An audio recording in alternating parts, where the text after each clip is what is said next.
Okay, so this episode is part of new series called Common Sense in California, which California very badly needs. And it's featuring Jared Klickstein.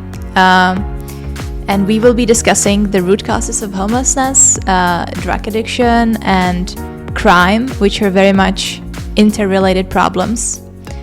Jared, would you like to introduce yourself?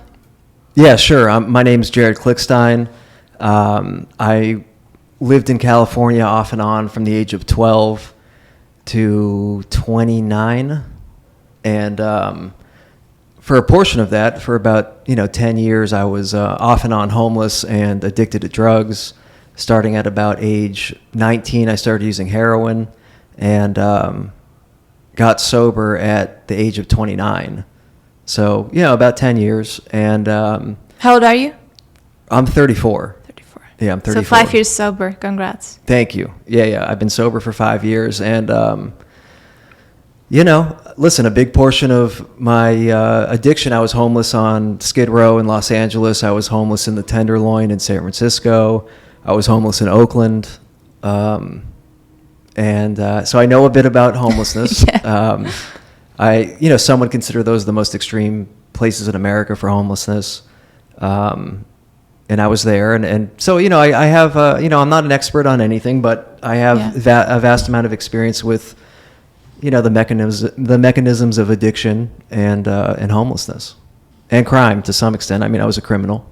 So that's who I am.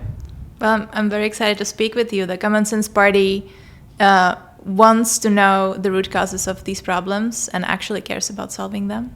Yeah. We hate virtue signaling, so I'm excited. I guess before we start talking about solutions and what the California legislature has and has not done, mm-hmm. I want to talk about your background and what got you to become a drug addict, how you got, in prison, how you ended up in prison, and then how you got out of there.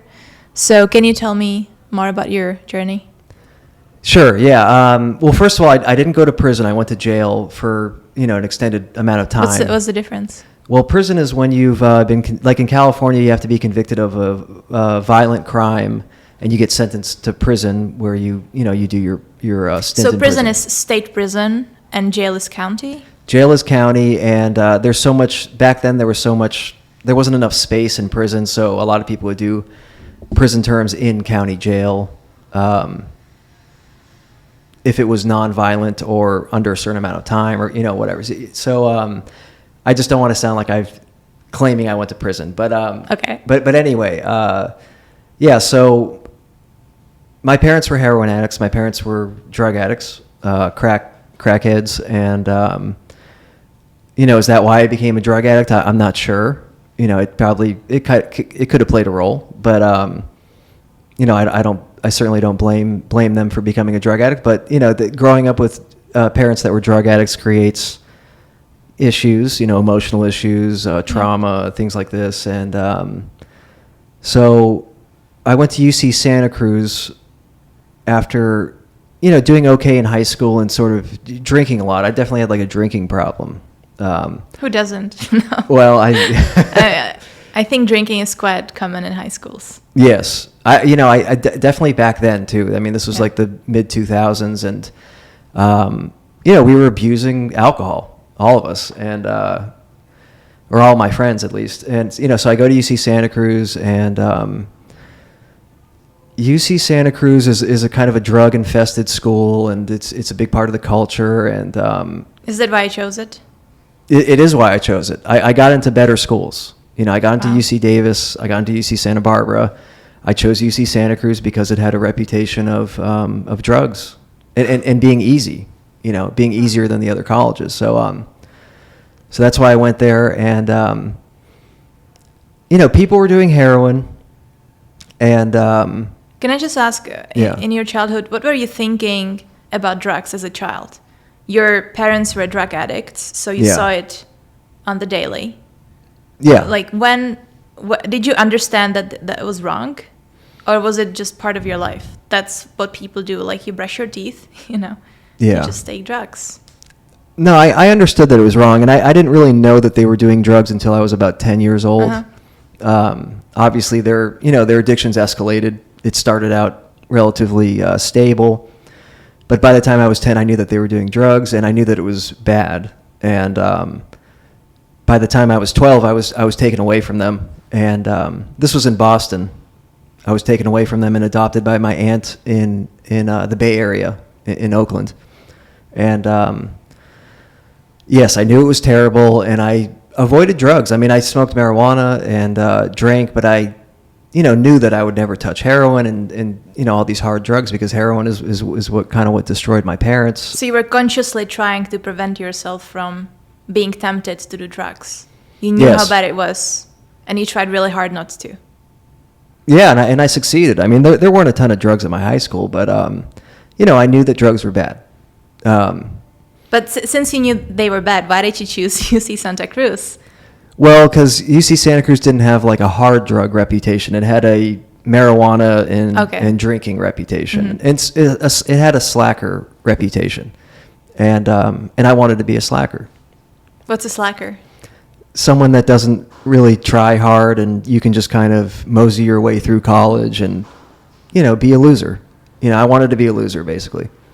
And in Santa Cruz is a very good place to be a loser. So, and fly under the radar and all that. So, well, so we get there and they show us an inconvenient truth. The Al Gore movie? No. It's a movie about global warming. Uh-huh. And this was 2007, and they showed it in the dining hall. It wasn't required to watch, but hundreds of people went and watched it. I watched it. The movie said that we'd be underwater within 10 years, and or cities would be underwater, and I got really scared, and I was convinced that the world was ending, and I sort of made a decision right then and there to not invest in my future. I made a decision to not try in college. I was going to just try to do the least amount of effort as possible. And that's crazy. I would never think about it this way. Yeah. So because you saw a movie, you decided that the world was going to end because of climate change, which many people think these days. Yeah. And that's what got you on this path of doing drugs, not caring at all about your future, because you didn't think there was any future. Well, it was definitely a catalyst. I mean, they showed us a movie that was basically like, no matter what you do, it doesn't matter. You're all going to be dead. At university? Yeah. That's crazy. Well, it scared the shit out of me. I mean, it scared the hell out of me. And, but that's when you show a bunch of 18-year-olds a video about how, the world is going to basically end soon. Yeah. How do you expect them to care about anything? Yeah. So I'm not blaming Al Gore. I mean, I don't think Al Gore was lying. I think he thought that that's what was going to happen. So I'm not mad at Al Gore, but I don't know. It was kind of the spark that was like, I really don't care. Most people feel like you. Yeah, everybody was scared. Everybody was like that. Yeah, everybody was scared of this movie, and because it said like Miami was going to be underwater by 2017 or something, and it just said all this stuff, and I was like, well, Al Gore was the vice president. Wow. He wouldn't. Why would he lie about this? What does he stand to gain? I don't think he was lying. I think he just was wrong. But so anyway, I start thinking like, oh, the world's going to end. And then this documentary called Zeitgeist came out around the same time. I watched Zeitgeist, and I was like, oh, everything's a lie. And what is that about? It's this like kooky documentary from 2006 or 2007 about how, fractional reserve banking and how the banking system is basically rigged and fake. And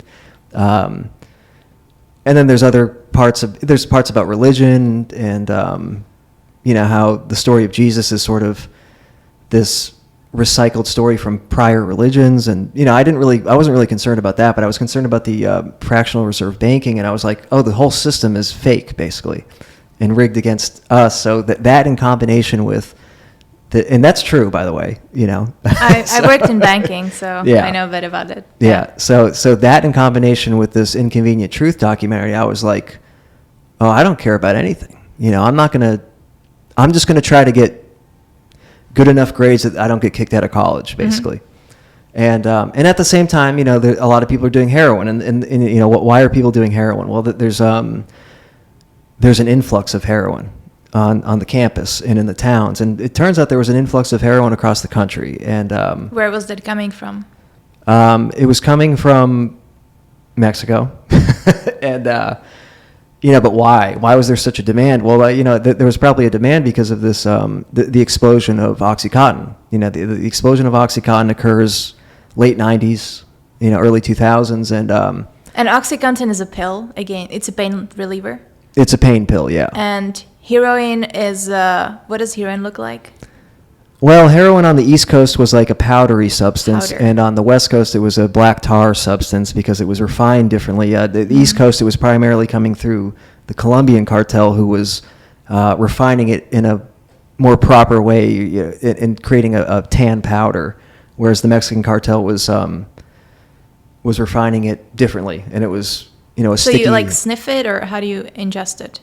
Well, you can on the East Coast it was the powder. You could snort it, or shoot it. Shoot it. You can smoke it actually, but the black tar is primarily smoked or shot. So I thought you just shot heroin. I didn't know you could snort it. I didn't know you could smoke it. But and shooting makes it faster to absorb into your body, right? Well, Makes it faster to feel the effect. Well, there's arguments that smoking it actually is the fastest route of administration into your bloodstream, although you're getting such a small amount with each puff that you take, whereas with shooting it, it takes a little bit longer for it to get into your bloodstream, but you're getting an entire dose. If you shoot a quarter of a gram, you're getting a quarter of a gram instantaneously. So yes, shooting is more powerful and scary. I mean, shooting drugs is frightening to someone that's never done it. Smoking, why is it scary? Well, you're Because sticking a needle in your arm. Yeah, I mean, it's I'm not a doctor. I don't know how to. I know how to do it now, but I didn't know how to do that, and it's visceral. It's extreme. Sticking a needle in your arm. I mean, from the movies, you see this. This is the last stage of addiction. Really, is sticking needles in your arm. Whereas smoking it is more innocent. I smoked marijuana. All of a sudden, I find out you can smoke heroin. It's like smoking weed. It just looks different, so that kind of... So what made you switch from smoking marijuana to shooting heroin? Well, I was smoking marijuana, and then I smoked heroin. You smoked heroin? I smoked heroin. And that was not enough, or? Well, I smoked it for years. I smoked it for 6 or 7 years, or I smoked it for 5 years before I shot it. So I became homeless just from smoking heroin. So there's addiction to heroin is addiction to heroin, whether you're smoking it or shooting it or snorting it.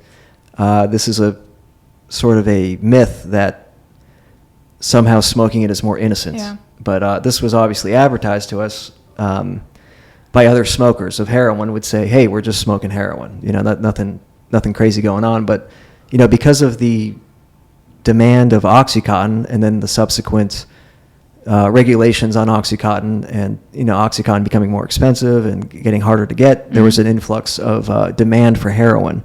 So the cartel obviously jumped on this, and there was a deal between Obama and Iran where he basically, this is you can look. There's a Newsweek article about this. This is real news, and I'm not blaming him either, but.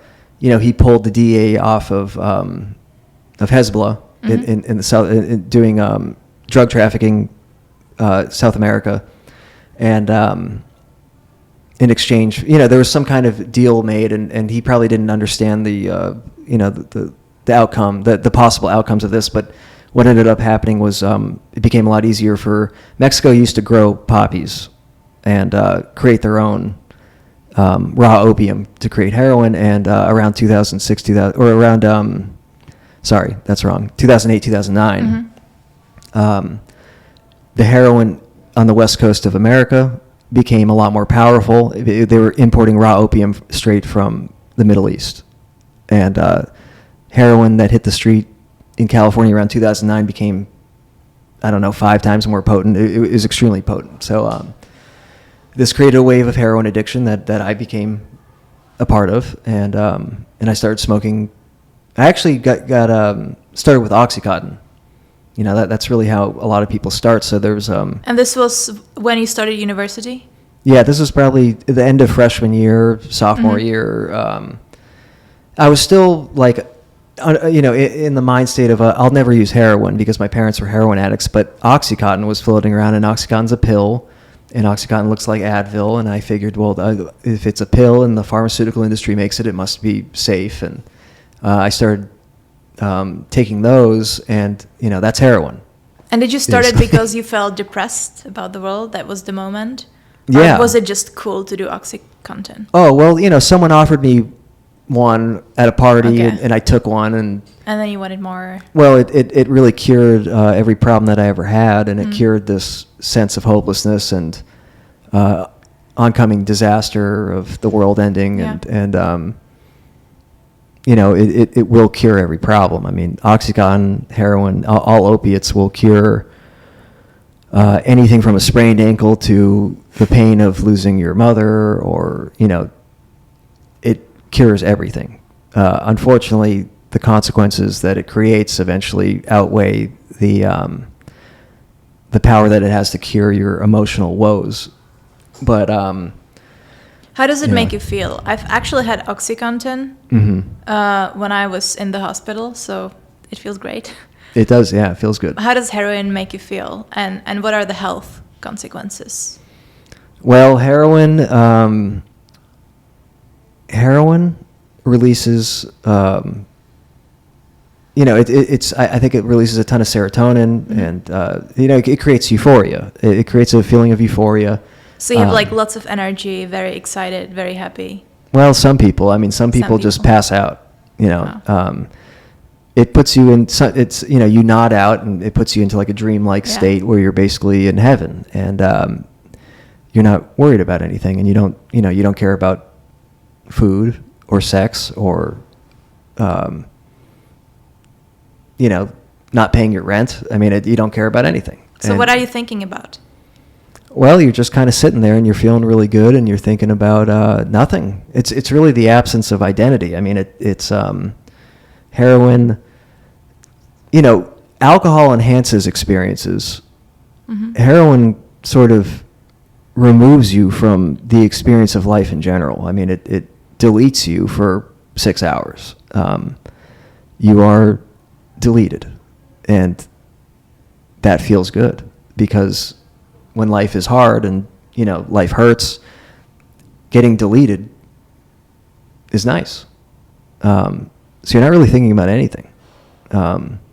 You're really purchasing time at a certain point. You're purchasing time to not be you, because you hate yourself and you don't want to be you, and heroin will make you not you for 6 to 12 hours. So obviously, for someone that grew up with heroin addict parents and kind of already hated himself and was ashamed of where he came from, and then combined with thinking the world was going to blow up, heroin was the perfect drug. And I was doing Oxycontin. It was very hard to get. It was very expensive. I was already addicted. I made the choice to do heroin, and I did heroin. And I made it like until senior year of college. Just scraping by basically, and failed out my second semester of senior year, and my family was familiar with heroin addiction, so they didn't want to enable me. So they said, we're not dealing with this. You got to figure it out. And I have one family member. I had an uncle in Los Angeles, and he said, I'll take you down here. You can go to rehab. You get one chance. If you mess up, I'm never talking to you again. So I went to that rehab, and I messed up, obviously, and when you were in the rehab, were you thinking, this is the time, I really want to get out of this, I want to get healthy, I want to start a new life? I wanted to not be addicted to heroin, and that was about it. And it was a private insurance rehab. It was a private rehab, and there's a problem. And it was voluntary, so you could leave at any time. Well, yeah, but I had nowhere to go, so you stayed. So I stayed, but this was listen, I'm not a communist or a. Nor am I. I'm not a. I generally enjoy the free market and competition and things like that. I don't think the free market works with rehab. Why not? I don't think you can purchase recovery from addiction, and therefore you can't put a price on it. I mean, you can't. A rehab that charges $30,000 for a month of treatment. Rehab has an incredibly low success rate. So how could you charge $30,000 for something that basically doesn't work? Are you saying they don't want you to get treated because they want you to stay and keep paying $30,000 per month? They want you to never leave. Well, they don't want you to leave. Yeah. So when I went to this private rehab, it was like a resort. I mean, they took us to the beach. They cooked us 5-star meals. What was the program like? Well, you wake up and you kind of, they have like a group, they do like group therapy in the morning, and then they take you to the beach, or they take you to Magic Mountain, or they take you to a museum. Great. Yeah, and it's like that, so, and they give you a lot of drugs. Mm-hmm. They want to give you a lot of pharmaceutical drugs like Seroquel and antipsychotic medication that sort of makes you docile, because they don't want you to leave. They want you to stay there and charge your insurance, $1,000 a day. And the way that they get you to not leave is they take you to the beach, and they take you to roller coasters, and they take you to museums, and they give you a bunch of drugs, so you're docile and you don't really want to leave, and you take naps when you get home, and because real treatment is not fun, and people would leave, So the profit motive for private rehab is to basically get you to just stay there. So, and also, I relapsed many times while I was at that treatment center, and they didn't kick me out. Wow. So why didn't they kick me out? Because they were milking my insurance and this is not even a bad rehab. I mean, this is actually one of the more reputable rehabs. They get a lot worse. I'm talking about rehabs that, you get to the end of your 30 days and the staff will actually give you drugs so you relapse. They'll give you heroin or give you money to go buy heroin so you relapse so you can come back for another month, and then they can charge your insurance for another month. It's an incredibly corrupted system. And that's ridiculous. Yeah. So I did finally get kicked out, and the reason why I got kicked out was because my insurance lapsed, because it was from my university, and obviously I got kicked out of the university, so my insurance lapsed, and that's when they kicked me out. So they didn't kick me out for using heroin or meth at the rehab. They kicked me out because I had no money, and listen, I mean, you have to pay for things. I understand that. But so in these private facilities, what is the success rate? Do you have any statistics on how many people actually get out of there and get healthy? Well, this is the thing. When you treat things like cancer, numbers are easy. Okay, this amount, 40% of people defeated cancer by doing this. It's an easy number to calculate. With rehab, it's not an easy number. I mean, because first of all, how do you measure that? I mean, people go to rehab and then they leave, and then what do? Call them a year later and ask them if they are still sober? I mean, it's so the numbers, but even with that, the numbers are incredibly low. I mean, the numbers are around 5%. Wow. So imagine your insurance company charging you, or charging your insurance company $30,000 for a thing that works 5% of the time, over and over and over again. It doesn't really make sense. That's crazy. Yeah. Do you know how many of these facilities are in California? Thousands. Hundreds in just Los Angeles County. Oh. Vast majority of them are completely corrupt. Complete with sexual abuse. And the state is aware of it? Well, I don't know if the state's aware. I don't know. I don't think the state's aware of a lot of things. I don't think they're concerned with anything. Yeah. I mean, it seems like. So I doubt they're concerned with this. What is the state? You know, the state is made up of people that are concerned about themselves and getting reelected. And so are they aware? I don't know. You know, is Gavin Newsom aware? I'm pretty sure he is. Well, I know he's been to rehab, I'll tell you that. But Really? Yes, I believe so. I believe when he was mayor of San Francisco, he had a sexual scandal and went to rehab. You know, much like Tiger Woods, you know, when he had, you know, when you have a sexual scandal, it's very convenient to just go to rehab right after. And you said there's a lot of sexual abuse at these facilities? Well, there's a lot of, now I've never seen any of it myself, but, well, it depends on your definition of sexual abuse, but a lot of these places are run by, you know, megalomaniac men, and there's women that go to these rehabs, and sometimes when you have the power over a woman, you can, you know, a woman relapses and you can say, well, I have to kick you out and I have to call your parents. Wow. Unless you have sex with me.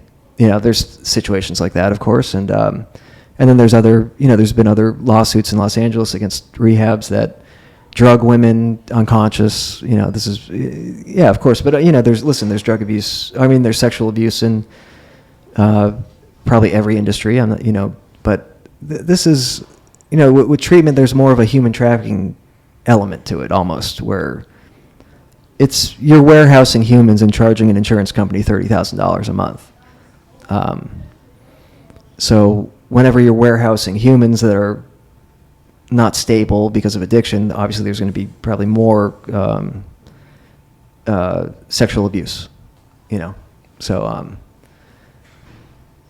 anyway, yeah, that was my experience with, you know, private rehab. And, rehab, yeah. And so they did kick me out, and I had nowhere to go, so I went to Skid Row because I was in Los Angeles, and someone told me to go to Skid Row because that's where homeless people go, Mm-hmm. and I went to Skid Row, and I was 22, and I was homeless probably 7-8 months on Skid Row that time, and Can I ask, since we were talking about the private rehabs, would Mm-hmm. you completely ban those? Would you ban private rehabs?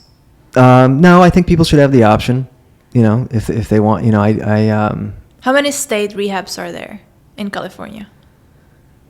Probably none. There's nonprofit rehabs. I believe there's 4 in Los Angeles. These are real rehabs. Uh-huh. There's 4 real rehabs in Los Angeles Mm-hmm. County. Who gets sent into those rehabs? Traditionally, before they started accepting Medi-Cal insurance, a lot of them were 51% nonprofit. So 51% of the beds were just people that didn't have insurance, and it was just luck of the draw. You had to call every day. You had to get on a list. So it's better to not have insurance than to have insurance, because if you don't have insurance, you get sent into the state rehab. In California, the greatest insurance that this country offers is being poor in California. It seems like, because you get Medi-Cal, and Medi-Cal will send you to one of these 4 rehabs. And you know, I can name them. I don't know if it's appropriate, but you know, there's one called Cry Help. There's one called Claire Foundation in Santa Monica.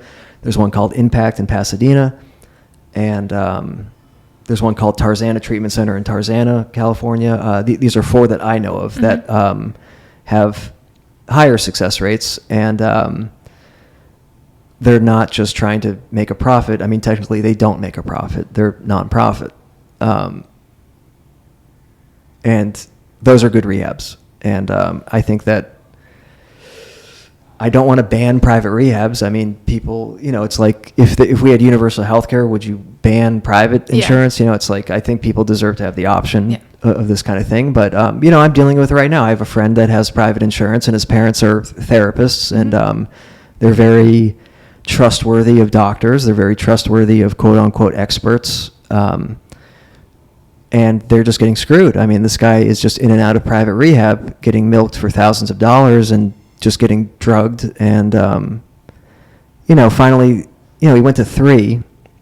And now they're finally open-minded to my suggestion of sending him to one of these 4 rehabs. And what do you know? Kaiser Insurance doesn't want to send him there. And I imagine they may not, because his addiction treatment doctor may not be getting a kickback from one of these 4 rehabs. I don't know. I don't know why they're so hesitant to. Well, he's not send poor him. enough to qualify. No. Well, in California, you wouldn't qualify if you made minimum wage.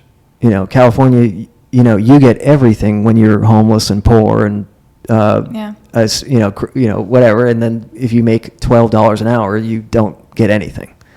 So that's a system that probably needs to be fixed. But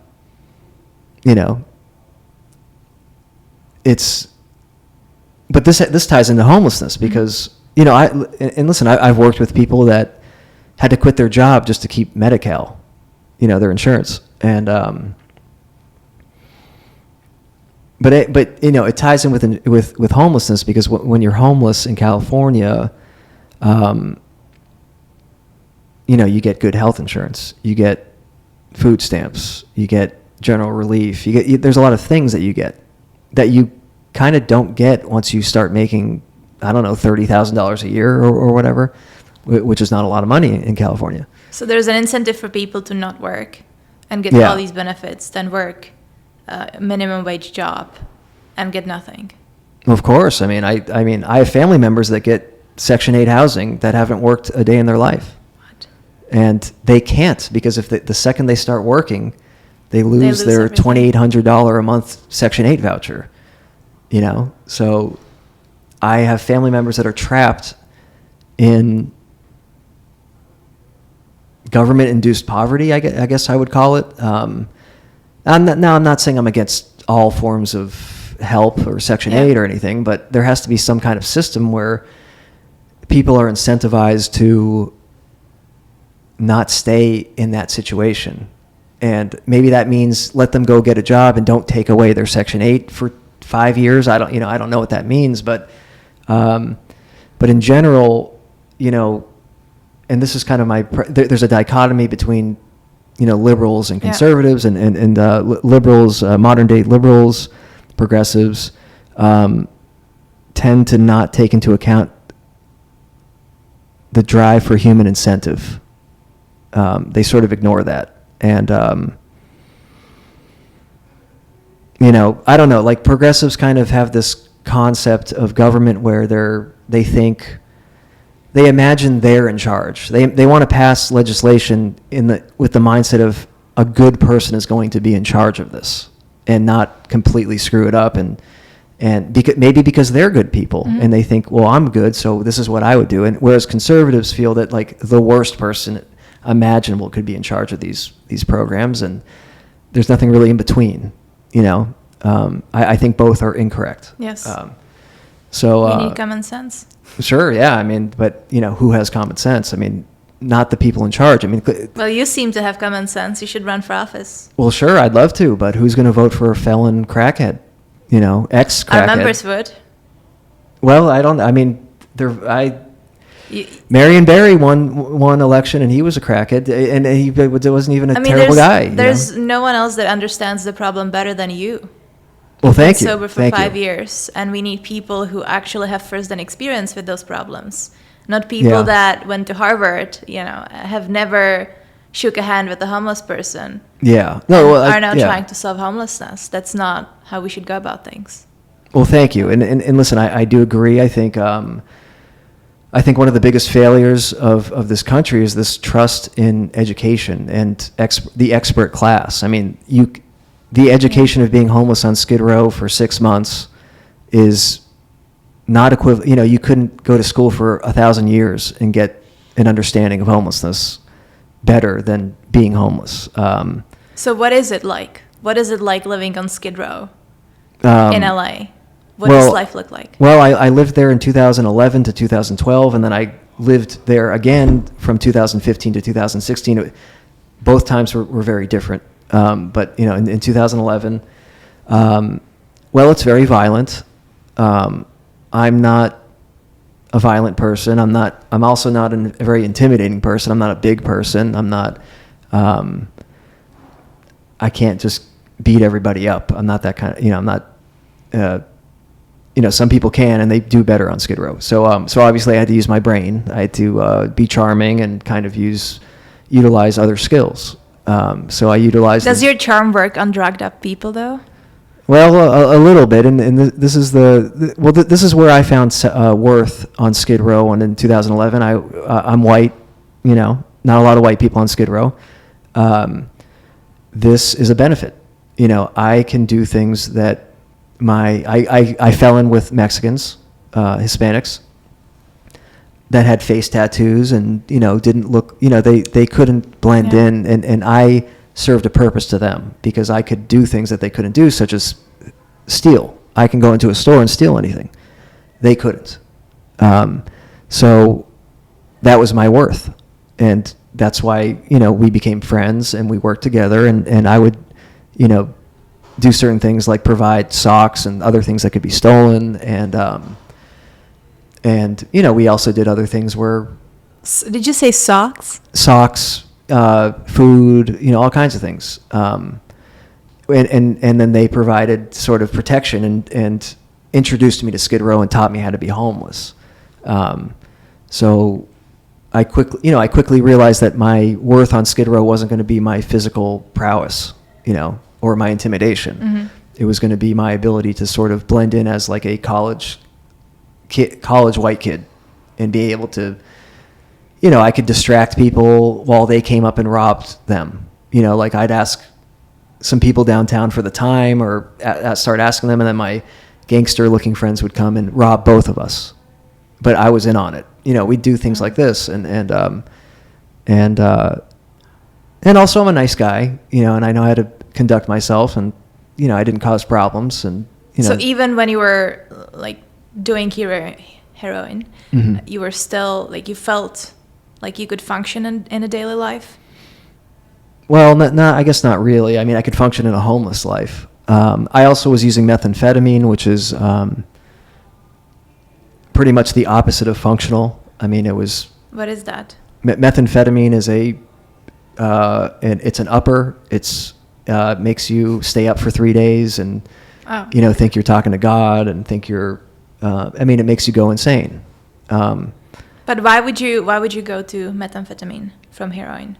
Because heroin gets boring. I mean, heroin, like I said, you kind of disappear for 6 to 12 hours, and that does become boring, and meth is fun. I mean, meth is an adventure. Every time you use meth, you could die. I mean, you could get into it's very dangerous. You get into situations where you accuse people of plotting against you with the CIA, and you're completely hallucinating, and that is fun. To a homeless heroin addict, that's fun. Also, meth is very good for being homeless because meth gives you energy, and meth makes you not sleep for 3 or 4 days. Mm-hmm. So, being homeless is a lot easier when you're only sleeping for, 1/4 of the time that you would normally sleep, because obviously sleeping is one of the harder aspects of being homeless.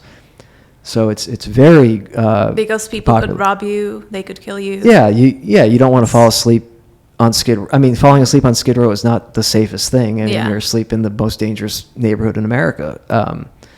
So, yes, it's safer to sleep less, and so that makes meth an incredibly popular drug amongst homeless people.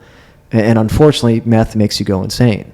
So that's why we see a lot of insane homeless people. Did you stop doing heroin, or were you still doing heroin? Oh, I was doing both. Both? Yeah, I was doing both. Wow. It must have been really expensive. Well, the meth, I was probably doing $20 to $30 worth of meth every day, and probably heroin up to $80. I was probably spending $100 a day. Mm-hmm. Where did you get the money? Stealing? That time when I was on Skid Row, I was stealing a little bit, but mostly actually going to Union Station, which is a train station. I was 22. Mm-hmm. I looked very young. I went to the train station. I'd ask people for money. I'd say, I need to get home. I'm from Oakland. I need to get a train ticket home. Can you, I ended up down here. Things didn't go good. And people would give me $5 or, quarters, or, it added up. I'd make, easily make $100 in a couple hours. and I would just kind of go back and forth. Every time I made $10-15, I'd go to Skid Row, buy drugs, and then I'd go back to the train station. And then, you know, I did steal things, and I stole a lot of bikes, and, you know. Did you feel bad at any point? Well, I felt bad after, once I got sober, but, you know, in the moment, no, because I was homeless, and I was like, you know, I'm a victim of society. The drive for more drugs is more powerful than... Well, the drive for drugs is the most powerful thing that exists, but it's more like, hey, I slept outside last night. No one's a victim. You know, I can do whatever I want to anybody because I slept outside last night, and I'm the victim. Mm-hmm. You know, that's kind of a drug addict's greatest, you know, magic trick, I guess I would call it, is turning yourself into the victim no matter what the situation is. We are perpetual, you know, we create victimhood out of nothing. It's our greatest talent. So, yeah, I didn't really feel bad. And, of course, I feel bad. I feel terrible now. You know, I've done bad things. I've tried to make things right. I try to be a good person. I try to be useful on this planet. And I'll probably never make up for the things I did. But you can only try, you know, so I'm trying. What was the worst thing you did? Like, do you have a scenario that you picture that you feel really bad about? Well, I hurt my family. I mean, that hurts me more than anything, you know, letting my family down. And your parents are sober now? My mother passed from heroin a long time ago. My dad got off heroin in like 2011. Mm-hmm. I don't feel, you know, I didn't really hurt my parents. I hurt my aunts and uncles a lot, but in terms of my, you know, cost on society, I mean, yeah, I did bad things. I broke into people's houses. You know, I stole things. I stole from stores, which, you know, I don't really, it's hard to feel bad for CVS, but as we can see, like when theft becomes normalized and people just, it becomes okay to just loot a CVS. So you weren't even afraid going in that the police would get you? No, back then they would. They would. This was like 2000, because when I went back to Skid Row in 2015, you could get arrested. Mm-hmm. I got arrested. You know, they were enforcing the law back then, and not amazingly, but you know, I got arrested for things, and it was difficult to shoplift. It was a skill. You know, the highest skilled shoplifters succeeded, and the ones that weren't good at it didn't succeed. And what's the trick, if I can ask? Well, the trick is knowing what to steal. Yeah, what do you go for at CVS? Well, it depends. I mean, back then I had professional fences, which is a person that purchases stolen property, and they would tell us what they wanted, and mm-hmm.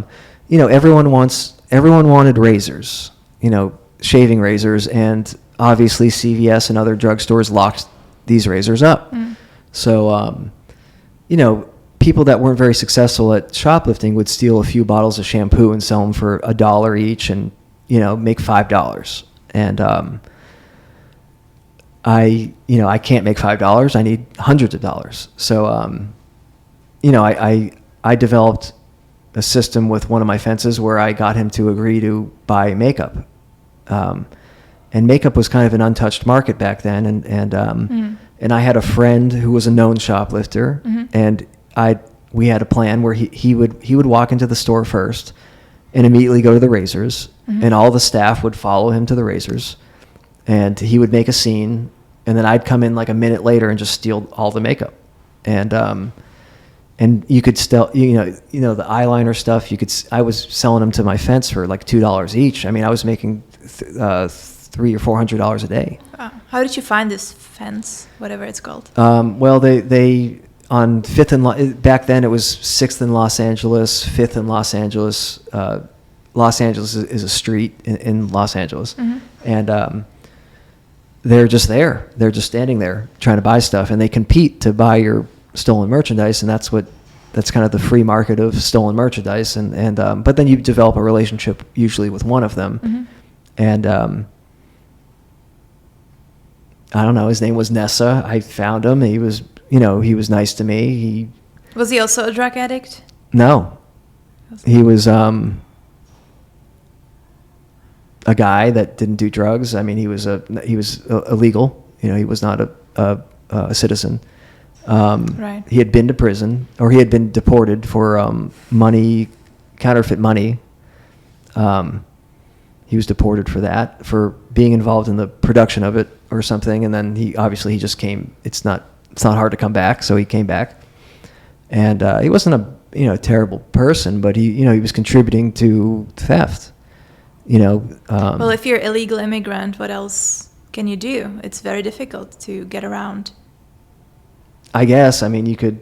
I mean, I've done construction and worked with plenty of people that weren't legal citizens, but construction's hard, and you don't get paid a lot of money. So why not? Why not do this? And the cops were sort of enforcing it, but so it had to be kind of done in secret. Now it's not done in secret. I mean, now it's not even an open secret. It's just openly done, and like I said, it's hard to feel bad sometimes for these big corporations, but as we see, as CVS's get looted, they close, and that means that jobs are lost, and then also they are a pharmacy. I mean, old people that live in these neighborhoods, it's not easy for them to travel further and further away to get their medication. So, this does have an effect on society. Also, I just believe in not stealing. I think you shouldn't steal. Yes. But what changed between 2010 and 2020? Why is this now a normal thing to... Well, I would say it was probably Prop 47. Prop 47, I believe, was 2014.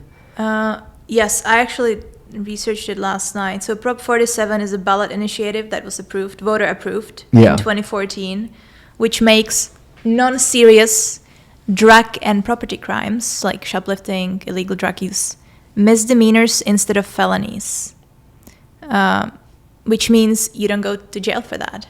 Yeah. And listen, I'm not mad at people for voting for that. It sounds good. We didn't know the unintended consequences of this. I believe in like drug. I believe in like reducing drug crimes from felonies. I mean, that makes sense. I mean, I don't think if you have possession of a drug, you should have a felony. But I think that's what most people were thinking when they voted for it. Yes, exactly. So they didn't hey, I do coke sometimes. I don't want to go to jail for that. Yeah, but the shoplifting thing, people didn't realize that was going to lead to a wave of criminality, and it's not just Prop 47, because Prop 47 was passed in 2014, and I was doing this in 2015. And they'd still arrest you, and you'd go to jail for 2 days, and then they let you out. But they don't even do that anymore, and that's probably, these, we all know the story. I mean, it's just that these this wave of DAs, the DAs in California, such as, Pamela Price or Chesa Boudin or Garza in Los Angeles, these are new DA offices that are not going to, they're not going to prosecute. So the cops, are not arresting people for these kinds of things, and because they know that they're not going to get prosecuted. But at the same time, the cops also aren't doing anything because the cops, they know that they could lose their job, or they could go to prison for the rest of their life if they chase this guy. And what? Well, I mean, I'm saying like if a shoplifter. They don't want to pursue a shoplifter because a shoplifter could pull out a gun or something, and then the cop shoots the shoplifter, and then the cop goes to prison for the rest of his life. It's like we just live in a whole new world, sort of, and should the cops do their jobs? Of course, but they're frightened. Understandably. I mean, there's been some bad cops, and they've killed people, and I think the police has built a very bad reputation in the past decade. Yeah. People don't trust the police. The police doesn't trust people. Yeah. I mean, listen, I'm a felon. When I get pulled over, I get treated differently than most people. I mean, once they run my name, and personally, I don't care. That's the cost of my felony. You know, I'll put up with it, but that doesn't mean I have to, or it doesn't mean that everyone has to think like me. But personally, I don't care.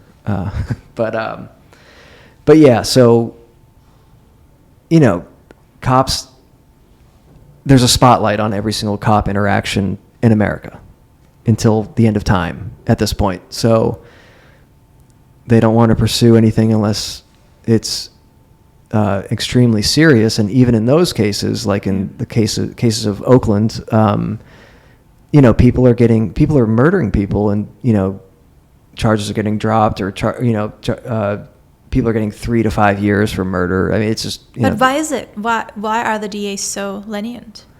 Why don't they? Well, I mean, I know that this is gonna. It's, you know, people are gonna say it's conspiratorial or whatever, but you know, George Soros has funded all these DAs that I just mentioned. But why would he? What's his incentive? Well, his incentive, he could mean well, and he could just want criminal justice reform, because obviously I support some forms of criminal justice, and I think, of course, we have an awful history of, you know, there's racism in the criminal justice system. There's been it's been a nightmare in certain aspects. So I understand. So maybe he means well, and he just wants genuine criminal justice reform, and it just backfired. These are unintended consequences. Or he's trying to, like, destroy these cities so the property values drop, and then he can buy the property. You know, I don't know. That's more conspiratorial route, but you know, clearly That's a very difficult way to make money. Well, I mean, I think you know, he's a.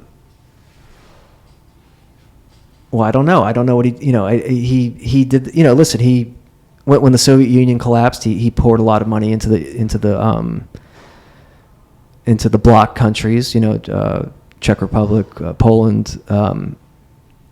You know, pro-democracy nonprofits, and it seemed like what he was doing was good. You know, so that's, and he was pouring a lot of money into art in the Eastern Bloc.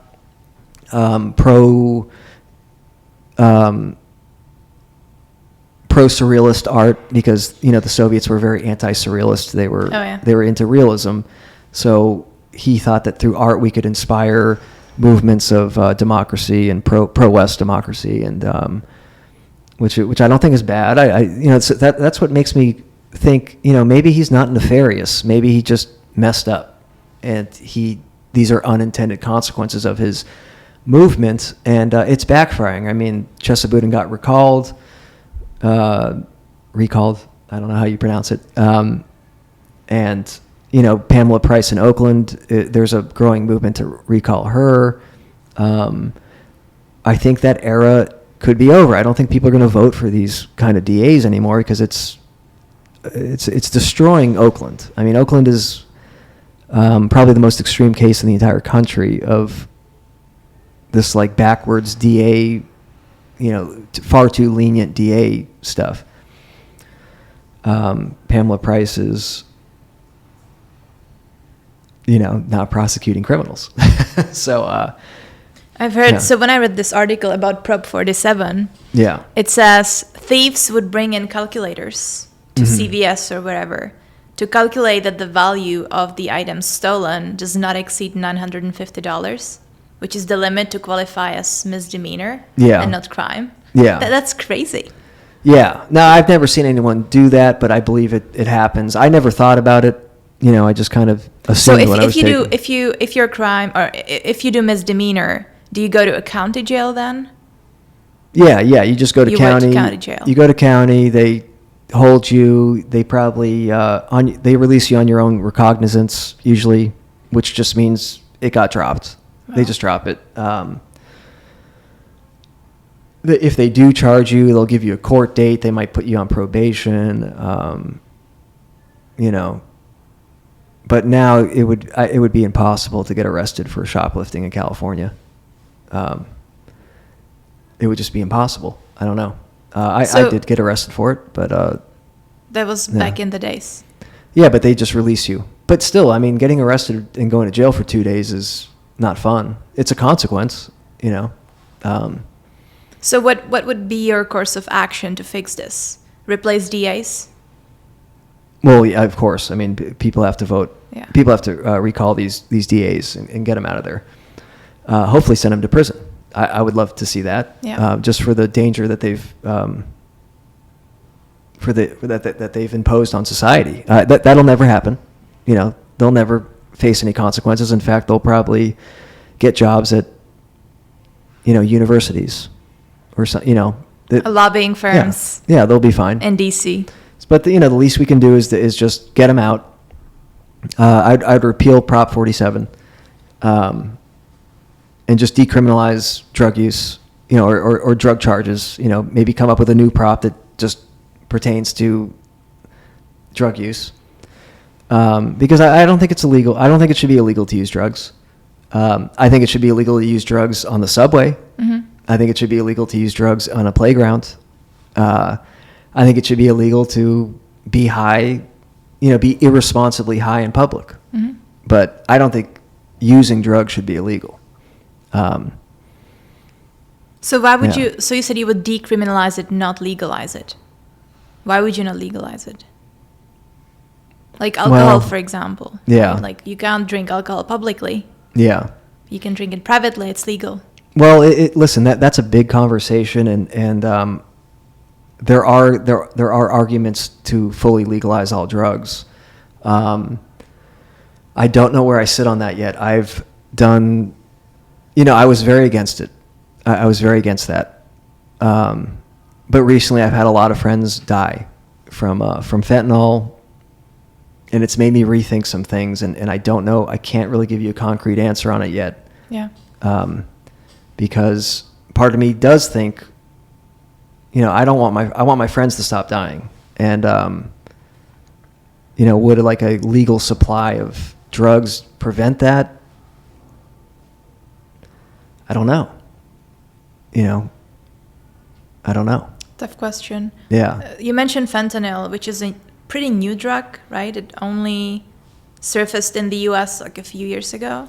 Well, on the street, it was, you know, it was synthesized longer ago, and it used to be, you know, I've seen it on the, you know, I saw it in 2011, 2012, but it was from a pharmacy. It was like a fentanyl patch. I mean, this is a drug that the pharmaceutical companies created, and now it's on the street as an illegal street drug. Yeah. How does it make you feel compared to heroin and meth? Well, I did it in 2016. It was really brand new then. I mean, it hadn't even hit California. It was really just like a East Coast thing. I was in Florida. I did fentanyl for a while, and it really incapacitates you. I mean, it makes you like, you do it, you close your eyes, you open them 3 hours later. I hate it. It makes me really nauseous. I couldn't drive. I mean, I could barely walk. I was throwing up. I mean, it is so powerful that it's not enjoyable. When you see people, you know, in SF, LA, kind of bent over, Yeah. their arms are hanging, is that fentanyl? Yeah, they're all on fentanyl. Yeah, there is no more heroin. Heroin has completely disappeared. Really? Yeah.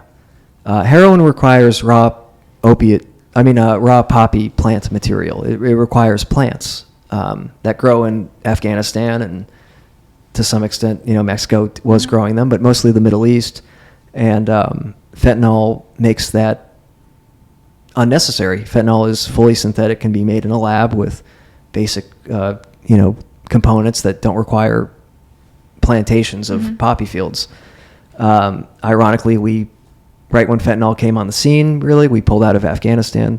You know, whether you want to link those two things together or not, it's up to you. But just an odd coincidence. And fentanyl came on, and basically it's just a lot cheaper and a lot more powerful, and it's a lot smaller. I mean, the amount of doses that you can compact into like 1 kilo of fentanyl is. Is it a powder? It comes in a powder. But you know, let's just say you can get 1 million doses out of a kilo of fentanyl, whereas with heroin it would have been 100,000 or whatever. So it's just smaller for smuggling purposes. And where does it come from? Mexico. Mexico. Yeah. It used to be you could buy it on the dark web from China. Mm-hmm.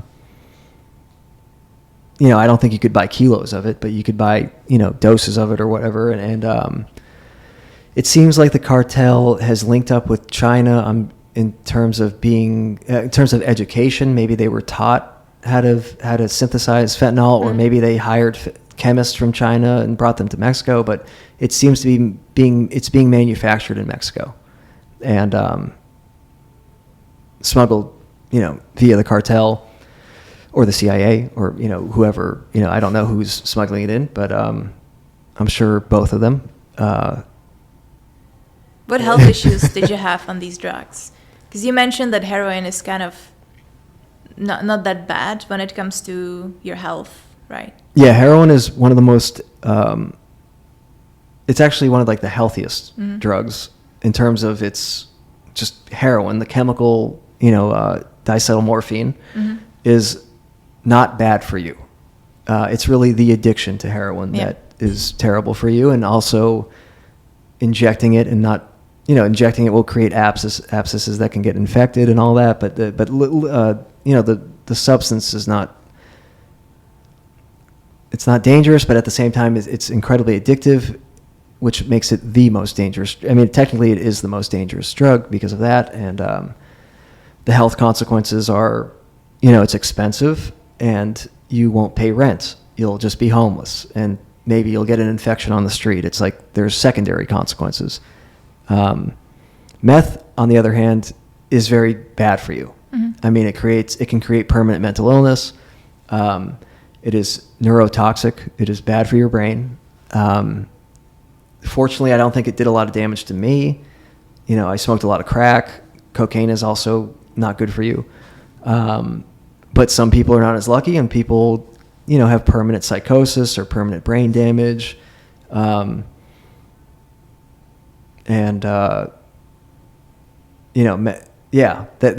can if you have things like schizophrenia in your genetics, it can awaken things like schizophrenia and other mental illnesses.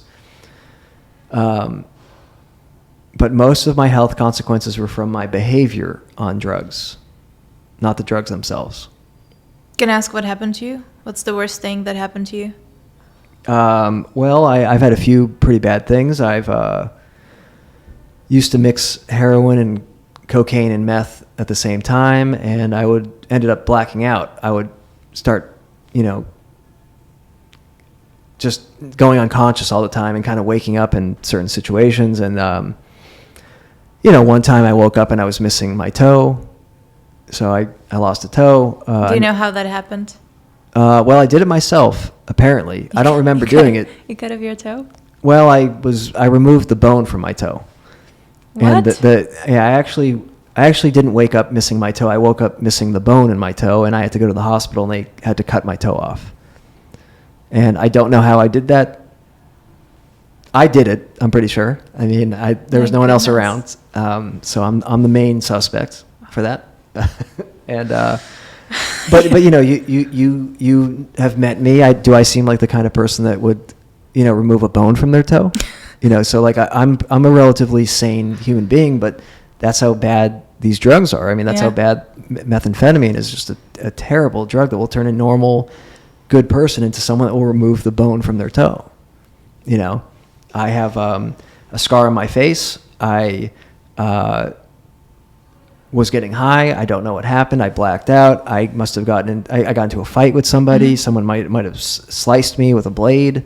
I irritated it myself. I woke up in a bathtub in a boarding house in Chinatown that I'd broken into to wash I just woke up and I was like, my face is all messed up. They had to do surgery. I had to get surgery. I had to get multiple surgeries.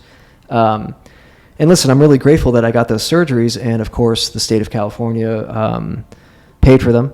I actually landed at a hospital that had a plastic surgery training department, so they didn't technically charge me. But, I had to go to the hospital 20 times and get a bunch of surgeries, and I'm incredibly grateful for that. But the idea is that, could that have been avoided, by the policies that sort of promoted my antisocial behavior, my drug addiction, my homelessness, If they, people are like, it's cheaper just to kind of let them do their own thing. And it's like, it's not really cheaper because you're going to end up going to the hospital every week, and that costs money. It costs money. Getting arrested costs money. Going to prison costs money. Yeah. Stealing, right? That's like millions or billions of dollars. Yeah. And just the closure of CVS is like has a social cost on, people that live in that neighborhood or also just general businesses are leaving San Francisco, maybe not because they get stuff stolen, but maybe because they're like, this is not it's no secret. San Francisco is not a promotive atmosphere for small businesses. California in general is not a promotive atmosphere for small businesses, and people are leaving. We're in Austin. I live in Austin. There's a lot of small businesses. There's a lot of unique neon signs of businesses that have existed for 50 years and cutesy, small little bakeries and restaurants. And I mean, it's an atmosphere that promotes small business. And I like small business. I don't like going to Target. I don't like getting food at Chipotle. Is it terrible? No, but it's a very sterile world. And, these are the kinds of businesses that are surviving in places that don't promote small business. I don't want a Chipotle on every block. But whatever, that's a different subject. But I like that you're thinking about these things. You have a very holistic perspective on it. Well, I just watched, listen, I lived in Los Angeles during COVID, and I just watched a bunch of places like temporarily shut down, some permanently shut down, but I could go to Target. And I thought, this is disgusting. This is absolutely horrendous that this is what's going on. And then I came here, and they have Targets, but they also have small businesses that are fun and delicious, they have vintage clothing stores. They have all kinds of things that. It's a nice community, right? You build relationships with people, with business owners. Yeah, you care about these little businesses, and then when you have all these little businesses, you're like about to order something on Amazon, and then you think, well, actually, I know that, I'll just go down the street to this little store where I know the person that runs it or whatever, and it's it's like very community based and promotive of it promotes the middle class. I mean, when it comes down to it, So you were arrested a few times. Yeah. Where you were always released on probation until when you were on Skid Row, right? That's when you were arrested for something that led you to be in prison for 6 months? Well, I was, what did that, it was at the end of my second time on Skid Row. Mm-hmm. I was actually mugged by another homeless person, and they stole they sucker punched me and tried to fight me while I was on the phone. So I dropped my phone. They stole my phone, and I wanted my phone back. And they were beating me up, and I was trying to fight back, but I took a knife out and I said, give me back my phone. It was at a Panda Express inside where there were security guards. They subdued us, and the police came, and if that had happened here, I wouldn't have gotten arrested, because here you're allowed to defend yourself against a mugging. Mm-hmm. You're not allowed to do that in California. What? So so I got arrested for assault with a deadly weapon. What do you mean you're not allowed to protect yourself? Self-defense? Yeah, self-defense is not really a right in California. You didn't even have a gun, you just had a knife. Yeah, well, in California you can't do that. Now in California you might be able to. So what are you supposed to do? Get killed. That's all you can do. But in California, if you can prove that your life was in danger, you might have a shot of not going to prison. But there is no right to self-defense in California.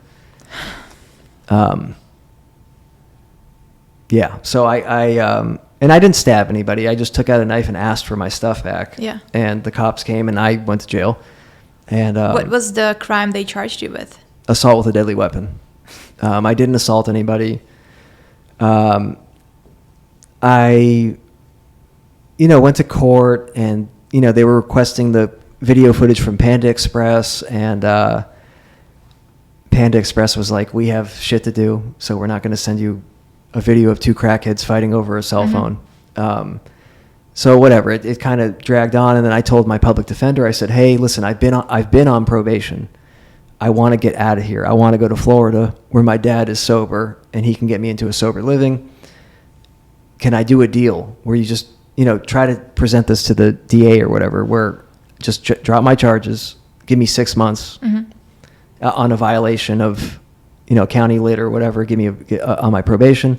And then when I get out, have me basically do time to get off of probation. So when I get released, I'm no longer on probation, and therefore I can leave the state. And they went for it, and that they gave me that deal.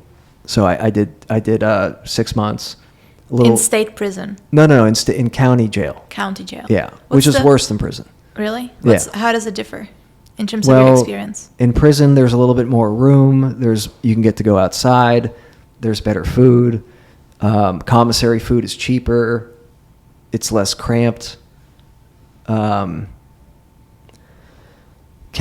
is just more cramped, and basically the food is worse, and you don't really get to go outside. I went outside a few times, but you basically can't go outside. And were you alone? Were you in a solitary cell or with other people? I was in a dorm with 100 people. 100 people? Yeah, I was in a room probably the size of like a basketball court. What? With 100 people. Yeah. Well, there was 100 beds, and at least 90 people lived in there. No, there was 50 bunk beds. So 100 beds, usually 90 people. Like, what's going on? What was happening in those 6 months? I had a great time. Assaults, crime, like what? Yeah. What is life like? Well, there's violence. It's very gang oriented. It's very racially oriented. Everyone is separated by their race. I don't like that, but that's just how it is. So you have to join a racially based gang. If you don't, you're dead. Well, yeah, I mean, I never saw anyone. I mean, it's just that's not what. So there was a black gang, white gang, Mexican gang. Yeah. And that's pretty much it. I mean, there was Armenian, but Armenian gang is joined with the Mexican gang, okay. and then there's Asian gangs, but they're joined with the black gangs, and then there's the white gang, but the white gang is kind of like, it's not really a street gang. I mean, if you're just white, you just join the Peckerwoods, which is not. Who was in majority? The Mexicans. The Mexicans. Yeah. And the Mexicans were allied with the whites. Listen, I hated all of it. I'm Jewish, so I'm half Jewish, so obviously I wasn't excited about having to join a white gang that had Nazis in it and stuff. And, it wasn't a Nazi gang, but there were Nazis in it. And obviously it's just while you're in jail. Like when you leave, you're gone. I mean, some people want to keep going. And yeah, there's street gangs, obviously, but, a lot of people just, when they go to jail, they kind of do the jail thing and then they leave and they just go back to being normal or whatever. But, yeah, it's nasty. I mean, it's not What was nice. the worst thing that you saw there? Well, just violence. I mean, people, there was a race riot between the whites and the Mexicans, which was odd because the whites and the Mexicans were allied together. But, a Mexican guy gave a white guy a face tattoo, and the white guy didn't really like the tattoo, and then they started yelling at each other, then they started hitting each other, and if someone from one race hits someone from another race, both races have to just start fighting each other, and if you get caught not doing it, then after the riot, your own race will punish you severely, and they'll beat the hell out of you. And do the jail guards do anything about it? Yeah, I mean, eventually let you beat yourselves up. Well, they let it go for a couple 2 minutes or something, and then they come in, and I mean, I didn't like that. I mean, that was but whatever. You're like, it's all kind of semantics, and it's all kind of like going with the motions. I mean, when the race riot happened, I was hanging out with my Mexican friends, eating lunch, And then the race riot starts, and you look at your Mexican friends, and they're like, now I have to hate you. Yeah, now I have so to fight you. they half-heartedly hit you once or a few times, and then they push you down, and they're, you just roll out of the way, basically. I mean, it's all stupid. It's like, it's very stupid. It's very stupid. It's crazy. But yes, there is violence, and there was more violence than that. But mostly you're just reading books and playing cards, and it's fun. I don't know. I had a good time. I was homeless on Skid Row, and all of a sudden I had a pillow. I kind of enjoyed it, and it saved my life. I mean, I kicked heroin for the last time. How were the withdrawal symptoms? This is the worst thing I've ever felt. But it was the greatest thing because I was in jail, because I knew I couldn't, I kept getting into these public detoxes, and I would just walk out after 3 days. And finally I was in jail for more, because every time I go to jail, they keep you for 2 days, 3 days. I needed some time. So I finally kicked heroin. I was there for months. The first 3 weeks I was kicking heroin, but I got through it. I got through it, and I couldn't leave. And it saved me. And listen, I learned a lot about life, and I learned a lot about the kind of people that I learned about who I would become if I kept doing drugs. If I kept doing drugs and committing crimes, I was going to become a jail guy. I was going to become a prison guy. I was and listen, I don't want to become these guys. These guys had a tragic life of in and out of prison, and I didn't want that. And I learned about that. And, when I got out, I got high a couple more times. I never got strung out on heroin ever again, but I did use a few times with terrible consequences, and eventually was fortunate enough to get into one of these nonprofit rehabs where it was long term. No one was trying to make money. If I messed up or broke the rules or was being unruly, they just kick you out. They don't need your money. It's nonprofit. They'll kick you out, and this encouraged you it encouraged you to follow the rules. It also encouraged them to enforce the rules. And the biggest component of this was that it was long term. I was there for 4 months. And that was right after prison, or? No, I did some other things. I went to sober livings. I lived with some friends. I kind of floundered around a little bit more, but because in jail, it separated me physically from drugs, but it didn't cure me of addiction. I mean, it didn't treat sort of the mental obsession of addiction. So I did relapse briefly a few times, and then ended up at this rehab. And how did you get in? I ended up getting in because of a friend that went there, because you used to have to wait in line for months. I'm talking 9 months. You got to wait in line to get into this place. So I had a friend who graduated from this rehab, and she basically just took me there and begged the upper management to cut me in front of everybody and just get me into the rehab. So that's kind of. So prison got you out of the physical addiction. Yeah. And this nonprofit rehab got you out of the mental addiction. Well, yeah, they gave me a life, worth living. And did they give you job training? What was the therapy like? Well, that was one of the most important components, was that it was long term. It was like 4 months, and they let me go look for a job after like 3 months. So I got a job, and I was a carpenter. I have carpentry skills, so I got an okay paying job right away, and I left that rehab with like $2,500, which changed my life. And I'm not saying that we should just give $2,500 to people, but I earned $2,500. I left that rehab with enough money to move into a sober living. I bought a car. I bought a $1,200 car. Cars used to be $1,200. Now they're a 97 Accord is $5,000 now. It's just, which is insane. But so the fact that I had a nest egg and I earned it, and they gave me a place to sort of get off drugs and to develop a community of people that were also trying to get off drugs. And, we basically do cognitive behavioral therapy in the form of, 12-step work and group therapy. And, I basically was surrounded by people that had gone through what I had gone through. The staff was all former homeless, former drug addicted. former criminals, and they had turned their life around, and that to me showed me that it was possible. It's possible. That's amazing. And also, they weren't, and guess what they didn't have? They didn't have master's degrees in addiction behavioral therapy. They were just people that were addicted to drugs and figured it out.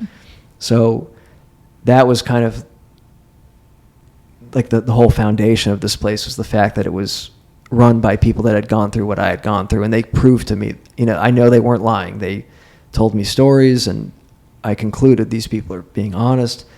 And that convinced me that this was possible. And so they, you're in this rehab for 4 months, and then after that, they push you to a sober living that's on the same block as the rehab, so you never really leave. I mean, you're really kind of there for like a year, because you're in a sober living that's associated with it. And what does sober living look like? Well, sober living is like you go to it's a house with, 4 bedrooms, and maybe there's 2 guys to a bedroom.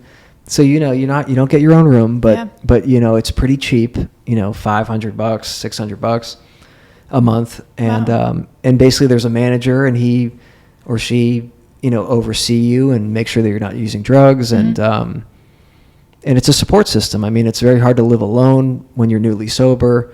You're probably not the best decision maker at that point, and you're going to make a bad decision. But when you're held accountable by a group of people that are also trying to change their lives, it makes that situation a lot easier. And the biggest thing is that consequences incentivize you to do the right thing. So if you get high while living at a sober living, you get kicked out and you will become homeless. And sometimes that consequence is enough to get you through a bad thought when you crave heroin. It doesn't always, but there needs to be some kind of carrot and stick sort of reward and consequence system for drug addicts, especially during the first, year. So you come to appreciate a warm bed and a shower and all these necessities that they would provide you with. Yeah, of course. But the biggest thing that they provided me with was a community. A self-sufficient community where nobody was making money off of each other. It was like the rehab was a family, and I consider it my family still. Mm-hmm. Now, since getting sober, I've gotten my real family back, but this is my family too. And then I still stay in daily communication with many of them. And, if I had it my way, we'd basically build one of those in every town in California. What percentage of people that go through this succeed? I'd say 10% that time. 10%. So 10%, if there's 50 beds and Mm-hmm. 50 people go in there, 10 people will stay sober that time. Now, of the remaining 40, maybe they'll get high again, and then they'll come back. And maybe that time they'll be part of the 10%. Yeah. So it could be 15%. Mm-hmm. I don't know. But people deserve second chances. People deserve third chances. I don't know if people deserve 17th chances, but people are going to relapse, but we just got to get them back into these kinds of places and until they're part of that 15% or success rate. And do you think that prison is necessary? Do you think that had you skipped your prison sentence and gone to this nonprofit rehab, Mm-hmm. you would have had the same outcome? I think if there was widely available public detox, then no, I wouldn't have had to go Mm-hmm. to jail. But there's not, So jail was listen, this is disgusting, but it was the best thing I had available, and that's a societal problem. I think violent crime, you got to go to prison. Yeah.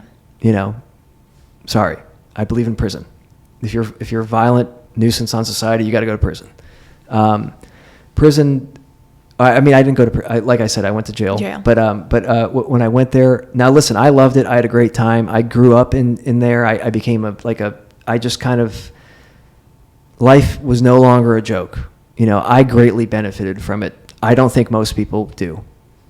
I think I have the personality and the demeanor that I greatly benefited from it. I know a lot of people don't. I think most of the people I was locked up with were drug addicts. Even a lot of the people that were in there on trial for violent crime were like just drug addicts. So it's like, at this point, it's like, listen, how many prisons do we have in California? We have, like 200,000 homeless. Yeah. Well, homeless, but I'm talking about prison. Like if, say we have 15 prisons in California, let's turn one of them into a rehab.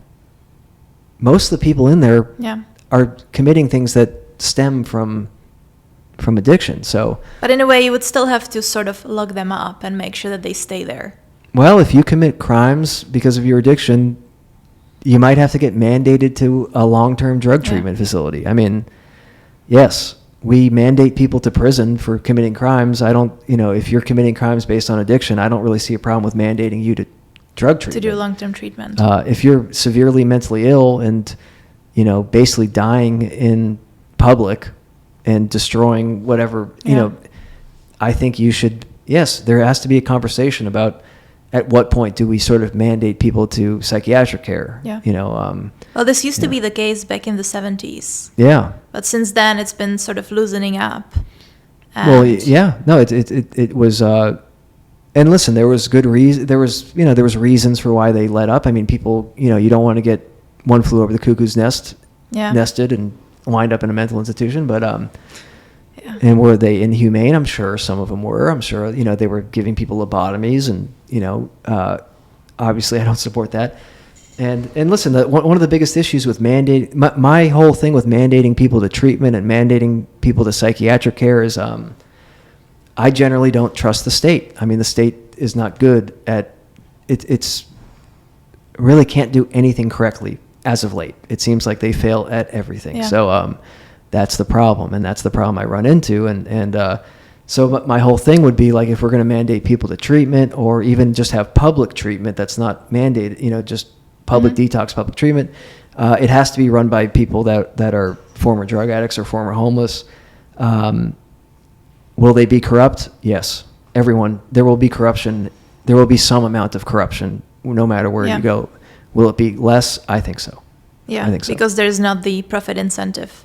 Yeah. As it is with the private institutions. Yeah. But right now we have a nonprofit, apparatus in California that, yes, they're not making a profit, but they are incentivized to not fix the problem. They're incentivized to sort of manage the problem. Yeah. And are some of the people that are in charge of those nonprofits making $500,000 a year? Yes. So if someone has a family member that is a drug addict on Skid Row or somewhere, you would suggest send them to a nonprofit treatment facility. Yeah. For 6 months or so, and then manage, get them to sober living. Yeah, I would suggest sending them to a nonprofit rehab. And then from there, incremental steps of independence. You go to a sober living that's close to that rehab, so they can go check on you. Yeah, go hang out at the rehab or whatever, and remain close to their friends. And a big part of listen, I have a skill. I was a carpenter. Yeah. A lot of people don't have that. A big part of that rehab was that they had kind of experienced social workers that would help you get into school. They'd help you get, funding to buy tools if you were found an apprenticeship. There are resources, and I support that. And I think, you should, we need to, how you really get out of, a big component of getting out of addiction is having hope, and having hope is tied to your ability to live a self-sufficient to even imagine a life after drug addiction. Yeah. I'm very fortunate. I'm sitting here. I was homeless on Skid Row. I can talk. I got a job. I'm fine. A lot of people aren't. A lot of people don't have any work experience. They don't have a resume. They might have a dozen felonies. I believe in criminal justice reform when it comes to, hey, I've behaved well for 10 years. Mm-hmm. Can we get rid of some of these felonies? Sure. I believe in that. That's real criminal justice reform. We need to give people a path to self-sufficiency. And I think this concept of long-term treatment is, a component of that could be training people to, become welders or, cement workers or, things that will spit them out into like a union a labor union or maybe just a career, a trade, because people need. Listen, it hurts. You go to sober living, you get out, you live in Los Angeles, an apartment is $3,200. Yeah. You're gonna go get high, you know.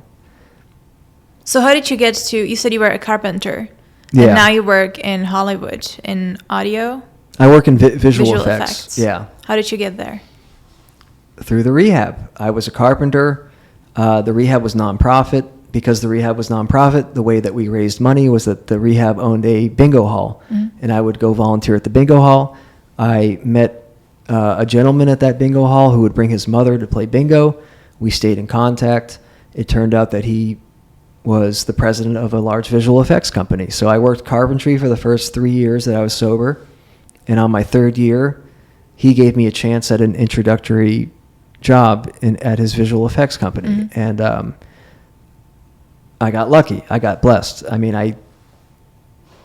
I met the right person basically. And, but I would have been fine just doing carpentry. I mean, I can do, that's not a bad trade. So not everyone's going to have a situation where they meet a guy that gives them a job in visual effects. Yeah. I studied, I went to classes at night for visual effects and, he didn't just hand me a job. Mm-hmm. He was like preparing me to potentially offer me a job. And, I don't know, but this has to be done with the state where like the state has to, if the state is like, hey, we are lacking in welders, we are lacking in IT people, there needs, then let's move resources to these treatment centers and try to train people to then maybe work for the state or maybe work for the treatment centers that we're talking about. And it can be the self-sufficient system. It needs to be more responsive to the needs of the market. Yeah. Yes. The market, the needs of the market have to be taken into account. And, Biden just passed a $1.2 trillion infrastructure bill that obviously nothing's happened. I'm pretty sure that just got stolen. I don't know I don't know what they're going to do, but let's pretend that they are going to build bridges and things like that. Let's train these people let's get these people sober. Let's get them a good life. The ones that are capable, listen, a lot of people aren't capable. Maybe they're missing a foot, maybe they're 80 years old, maybe they're mentally ill, but the ones that are capable, let's get them involved in this infrastructure bill, So if we look at the root cause of all these problems, would you say that mental health problems precede drug addiction, or is it the other way around? Well, it can be. It can be both ways. I mean, a lot of people. Well, this is a common a common belief amongst housing first advocates say that homelessness precedes drug addiction. Mm-hmm. I don't think that's true. I think in most cases, a drug addiction precedes homelessness. Does mental illness precede drug addiction? Sometimes. I think, I don't know, more often than not, it seems like these drugs are, meth is... Like, is there a way that we can get people off of drugs before they, or never get people into drugs? Is there a way that we can treat mental health disease to prevent people from getting into drugs in the first place? Well, sure. I mean, we could... Well, I think mental health is largely a product of the ills of society. People are hopeless. Just like I saw Inconvenient Truth when I was 18 and thought the world was going to blow up. Like, people don't have a lot of hope right now.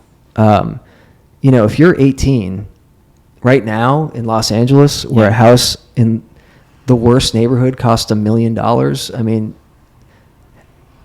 I give you a lot of credit if you haven't killed yourself already. I mean, it's like there is no hope. There's so we need to kind of create a country with a little bit of hope. What would you tell an 18-year-old these days? What's your message? Major in computer engineering. Yeah. Or don't go to college. Do not go to college. Yeah. Basically, that would be my message: is don't go to college unless you're going to be a computer engineer, because you're going to end up being 30, and you're going to be, if you're lucky, have like an entry-level job somewhere making, $60,000, and you'll never pay back your college tuition. So don't do it. Yeah. You know, so that would be my message. My message would also be, fentanyl is in drugs. It's in cocaine. It's in ecstasy. It's in all kind of illegal street drugs. I don't think it's in marijuana, but you know, some people say it is, but I don't really believe that. I tell them to carry Narcan. I tell them to get some fentanyl test strips. If you are going to be using drugs, if you are going to be buying Xanax on the street or anything, my suggestion is don't do that. But if you are, know that, just assume there's fentanyl in it and just be very careful. And, you know, don't use, basically, you know, test every kind of drug that you're going to ever do with fentanyl testing strips. But also don't do drugs, you know, drink, smoke weed. Yeah. That seems like a safer route. I mean, I don't know. Maybe that's not the greatest advice for kids, but, no, I think it's great advice. Yeah. Just don't do drugs. But don't do drugs it's not enough. I mean, it doesn't work. You know, there was a crack epidemic in the 80s, and Nancy Reagan famously said, just say no. And it, ironically, you know, did that work? No, but the crack epidemic ended. I mean, people saw how bad crack was. People saw it firsthand. Yeah. You know, people saw it in movies. And by the late 90s, I mean, the numbers plummeted and people weren't using crack like they were, you know, in the 80s.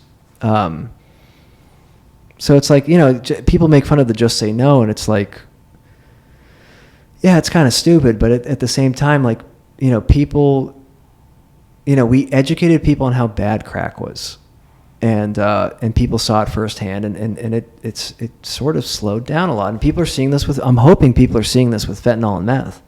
So do you think perhaps doing some courses in high school, of course, to show people how bad drug addiction is? I think they should have people like me and have former drug addicts talk to kids, and you know, because a teacher teaching you about fentanyl is not, you know, but it's not going to do the job. But and listen, I'm not saying like, there's plenty of people like me that'll do it for free. Yeah. You know, there's plenty of people out there. You know, it's not like a money thing, but it's like, just talk to kids. You know, bring them into the school, have them talk about drugs, have them talk about what happened to you, and you know, people need to know, because I can show pictures of me like, hey, I was in high school, I was just like you, I was a normal kid, I went to college, I ended up on Skid Row, you know, fighting for my life. Yeah. You know, watching people get stabbed. It's not that crazy to think that you can use drugs and 2 years later you're one of these people on the street. You know, it's a reality. So the education on that. We have to make drugs uncool. Kids think that it's so cool to do drugs, you know, do coke and meth or whatnot. It's not cool. Well, I mean, the music is terrible. You know, music is that's slowed down a little bit, but there was a period of time where music was like promoting the use of Xanax and you know, there is no Xanax. Rappers, they are actually promoting drugs. Yes, they're promoting the use of Xanax and Percocet, and there is no Xanax or Percocet. Those are fake pills with fentanyl in them. Wow. People are dying. You know, I know people that have taken a pill that they bought on Snapchat and they're dead. You know, so it's like we have a disgusting cultural problem, you know, at this point, where we're promoting like the worst aspects of humanity. I mean, we're promoting drugs and chasing money, and you know, every rap song is about like your girlfriend's sleeping with me. It's like disgusting. I mean, it's just, I don't know. We just, you know, God have mercy on this tormented country. You know, do you believe in God? I believe in God. Yeah. I believe in my own concept of God. I mean, I don't know if it's a biblical concept, but I've become very open-minded. You know, I used to be very atheist and hate like just strong hatred for organized religion and just everything, and you know, it didn't really get me anywhere. And you know, through some experiences, I believe in God.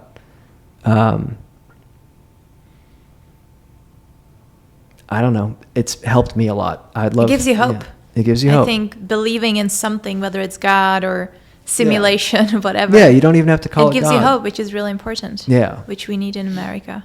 Yeah. So believe in something. Well, I was pumped full of like God isn't real. Yeah. Miami's going to be underwater by 2017. Like, that's not a good place to be. That's not a good place to put an 18-year-old. Yeah. That's not a good headspace. Yeah, so I'm totally, I'm open-minded to, religion and all that. And, obviously there's problems with religion. There's been a history of, it has a America always takes things to the extreme. Like, either Sure. it's religious indoctrination or it's complete, like, disbelief and atheism. That's true. Why can we not find something in the middle? Yeah. Right? Well, I found it. I would love other people to find it. But, that we are in a situation politically where if you have faith in anything right now politically, like, you are brain dead, or you're like over the age of 60, or like, if you're, it's a terrible situation. And I feel really bad for kids. They're trying to do this like Zoomer influencer thing for the Democratic Party and Biden, those two kids. It's like, that fell apart within 3 weeks. How can you get anyone excited about what's going on right now? Yeah. Yeah. I mean, I'm fighting with this sentiment of apathy and pessimism in politics. Yeah. People hate politics. They don't get involved in politics, which means how can we have a democracy or a democratic republic if people don't get involved? Well, we don't. You I mean, can't. any time that someone gets involved, anytime there's been like a movement to get involved with a candidate, that candidate is cheated out of, the primary or co-opted, and it's a difficult problem. Well, we don't have democracy. I mean, we have Republic. well, certainly, but we we have the choice, but we have a duopoly of approved candidates, and the media is the enemy of the people. I don't know who said that like a few years ago. He said, Donald Trump said that. I don't care who does the nominating. Yeah. I don't care who does the electing as long as I do the nominating, right? Like, I nominate the people and I don't care who does the electing because I already secured the result anyways. Of course. I don't know who said that. Yeah. And I'm not advocating for Donald Trump, but he did, it was when he said the media is the enemy of the people, I'm sorry, he was right about that, and I couldn't believe he said that. And I'm not saying the mainstream media. Yeah. Sure, the mainstream media, and it's failing, and obviously there's other things are cropping up, but I'm grateful that I think Donald Trump winning was a big FU, and I'm not advocating for him, but I think the fact that he won could lead to like this whole system sort of having a revolution and kind of like open-minded towards like different kinds of candidates. And, I'm hoping that his election will indirectly lead to the downfall of the establishment. And the duopoly of both parties. And that's not a pro-Trump statement. It's just, he may have been like kind of a rip in the fabric of this thing that's going on, this disgusting,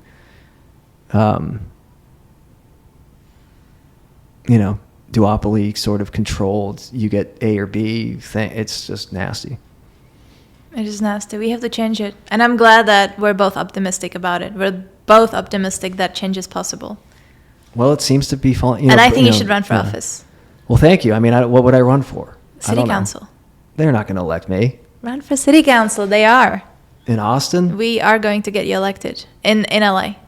In California. I'd run in California. I'd love that. I mean, I'd love to help California. Exactly. I don't know if it's helpful. I don't know if it can be helped. But I right now, maybe in a couple of years. One person at a time. Yeah. But I'd love to.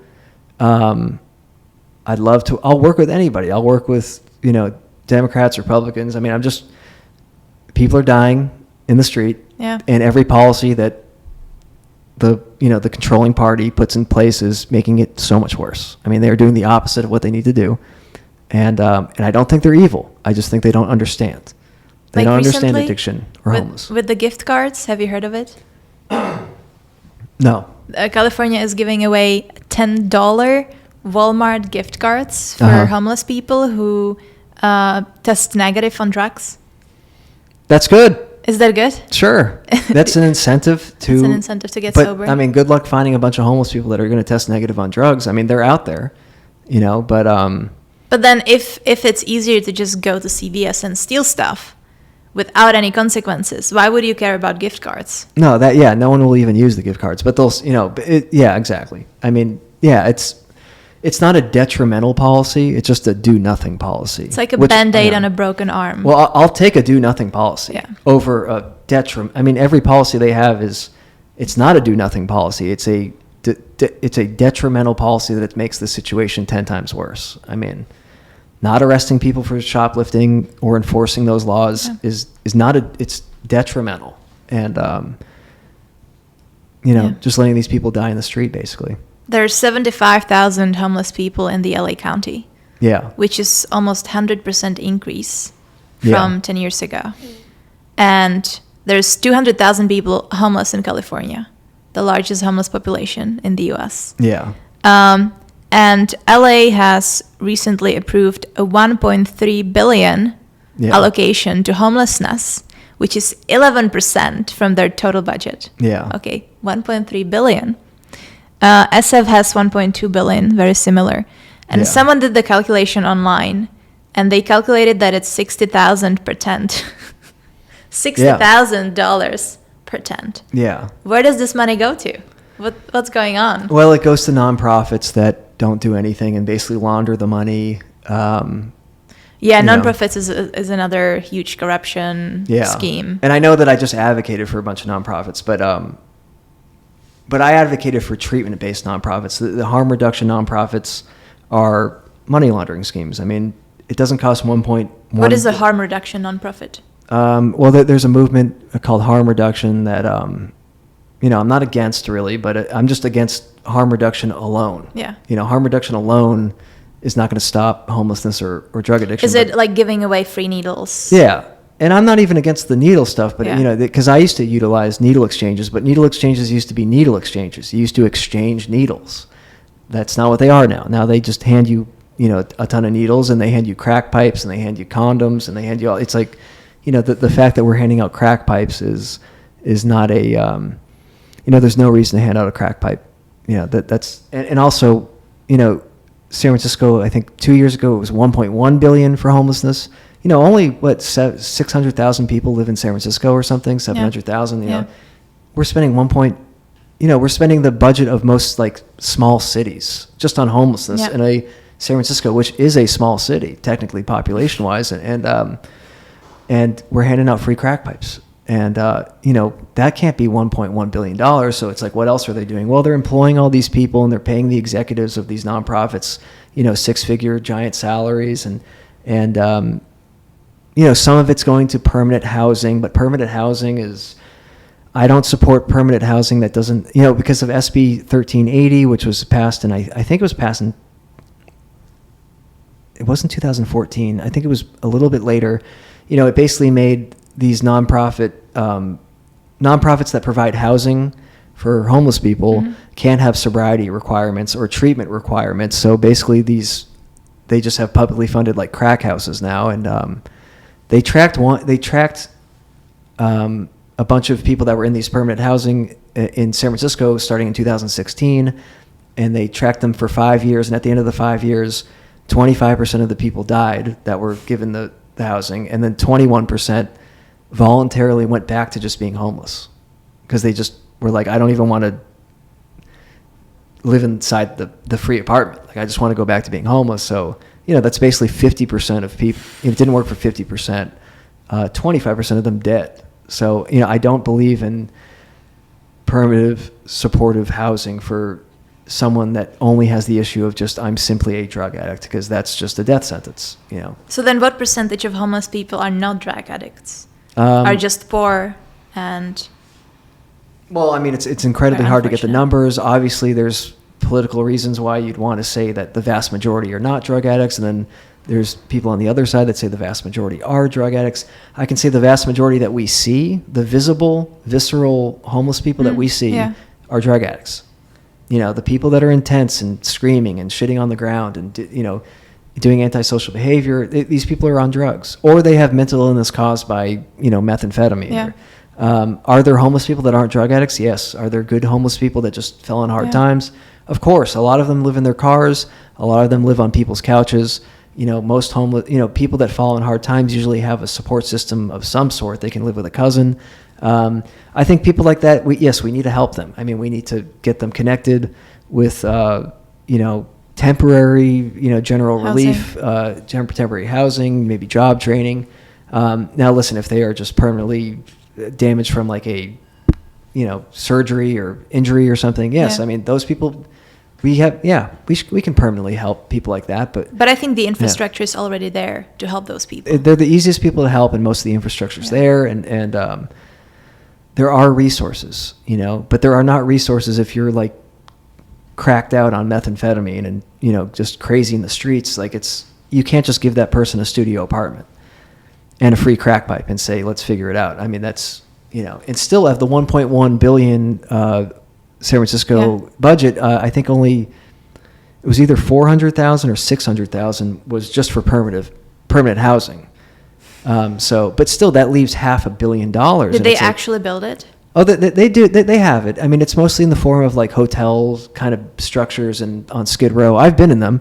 Does anyone live there? What does it look like? It's a crack house. It's a hotel that's turned into a crack house. I've been the Fairfax Hotel on, I think it's Turk and Larkin in the Tenderloin. I've been in there plenty of times. It's mostly drug dealers that live in there and just doing drugs and so no one checks who lives there, what's going on in there. There's no checks. Oh, they no check, drug tests. There's people that work at the front desk, but you give that person $30 and you can let anyone in your room. Obviously, there's a lot of prostitution going on, and then things get destroyed and people die and people overdose and there's violence and there's violence against women. I mean, a lot of it's terrible. I mean, you have to get people off drugs before you give them an apartment. And you can't just give someone an apartment forever. I mean, there's no incentive for them to work if you provide them security forever. And we need people to work. Like that's how the world works. Like you got to work. Well, there was a housing recently in LA that got completed for veterans. Have you heard of it? I haven't heard of that. There was Veterans Row, like a famous street where veterans would camp. Yeah. They built housing for them. And I think only a third of the flats is now occupied because of the extra like bureaucracy and administration that the veterans have to go through to even qualify for these houses. So now you have these beautiful new buildings. I think they're somewhere near the university campus where no one lives because of the excessive bureaucracy. Well, I mean, no one knows how to like make something incredibly difficult or pointless, like a city bureaucracy. Also, there's a lot of bureaucratic barriers to just building housing in places like San Francisco. I mean, Now listen, San Francisco is an incredibly expensive place to live, so it's easy to draw the conclusion that because it's so expensive, that people become homeless. I mean, technically that makes sense. Why is San Francisco so expensive? Well, a lot of people desire to live there. There's good jobs there, but also there's they can't build housing. I mean, there are a lot of barriers. It's very difficult to build housing. Ironically, the bureaucratic leaders that make it incredibly difficult to build new housing are also very pro-housing first for the homeless and pro-harm reduction, such as Dean Preston, who's an idiot, but whatever. So just the irony of like the most the people that make it so difficult to build housing are also the most pro-housing for the homeless. And it just makes no sense. Yeah, we need common sense. One thing that I wanted to touch upon is you testified in a public hearing here in Texas. Right? Against supervised consumption sites. Can you explain what the bill advocated for? Why were you against it? I was against it because they've tried these supervised consumption sites in San Francisco and also in Harlem. The one in San Francisco closed after about 11 months. What does it look like? Well, they didn't have them when I used to use drugs, but it's like a building where you can, inject fentanyl, and someone like watches you, and That's crazy. And then I get it, like it saves people, got revived there, but they built that supervised consumption site in San Francisco. It was called the Linkage Center, and it was called the Linkage Center because it was supposed to link people with drug treatment. It didn't link anybody with treatment. It linked like 3 people with treatment. I mean, it linked an abysmally low amount of people. It was utilized, estimated 50 to 100,000 times, and they connected less people than you can count on your hand with treatment.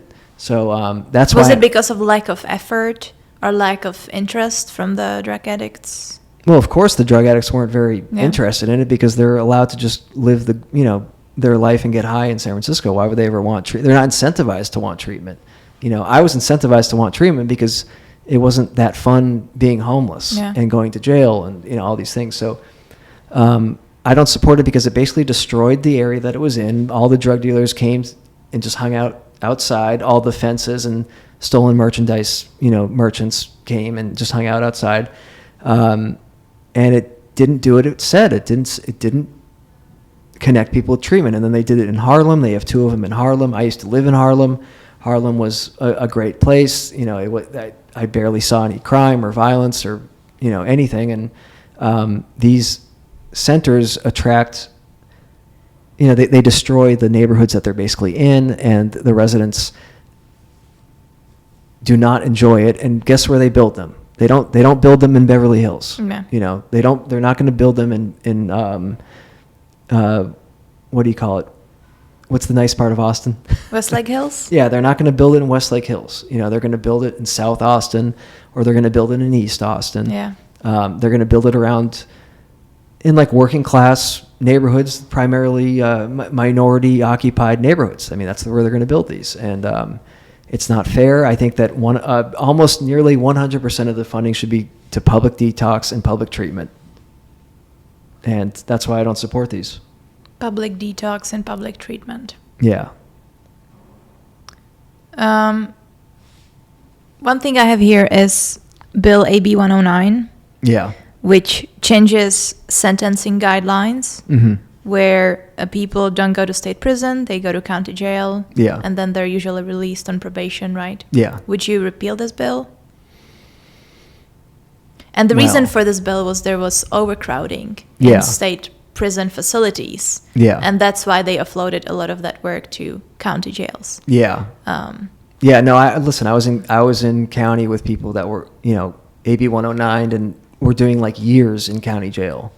No, I wouldn't repeal that. I would just, if I had it my way, we'd build these giant, super treatment centers, and and the overcrowding AB 109 wouldn't be needed. Right, because they wouldn't go to jail. Yeah, they would just go to these long-term treatment centers. 100% of the funding would go to building public treatment facilities. Yeah, and medically, detox centers and detox centers. And basically, I don't know. I'm just picturing it's, you go there, you get treatment, you stay there for a long time. Maybe they teach you how to weld, or they teach you how to do plumbing, or they teach you how to do IT, or they teach you how to do Photoshop. I mean, anything, and then you kind of have a graduated system of increased independence where maybe you get to go to like a halfway house after and they kind of get you involved in work. I mean, they find work for you. They help you find work. You have a social worker.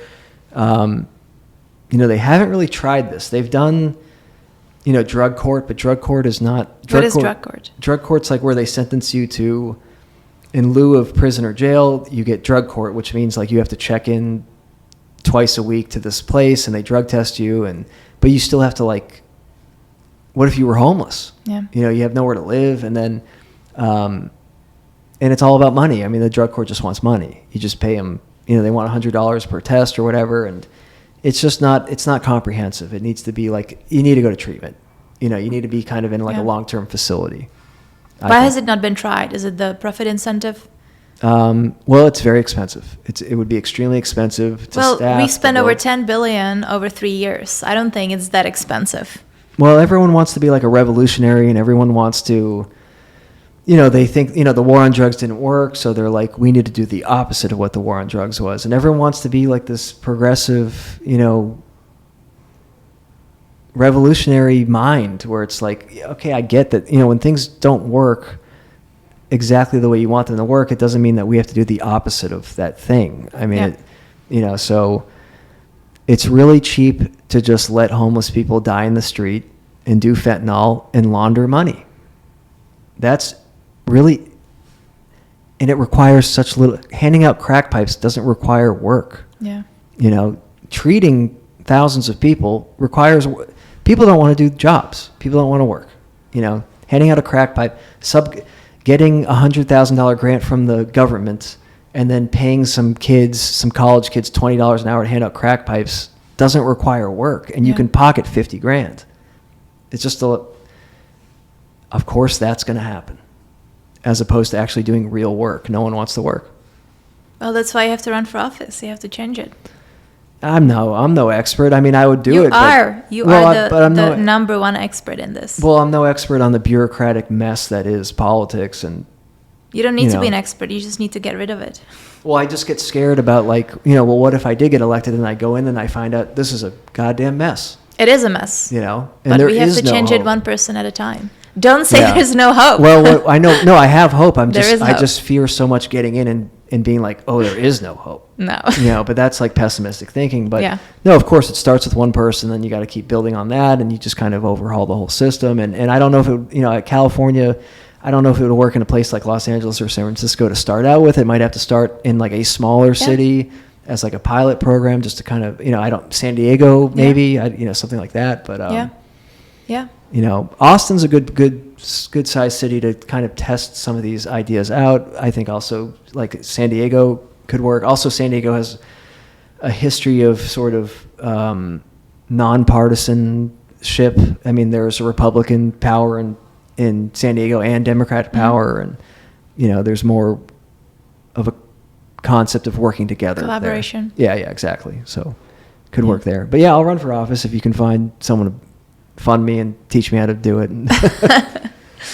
I don't think you need to be taught anything. You just need to get on with it. Start taking action. But one day. One maybe. day. Or if, feel free to reach out, anyone, if you want. Elon Musk, if you want to back me, I'll do it.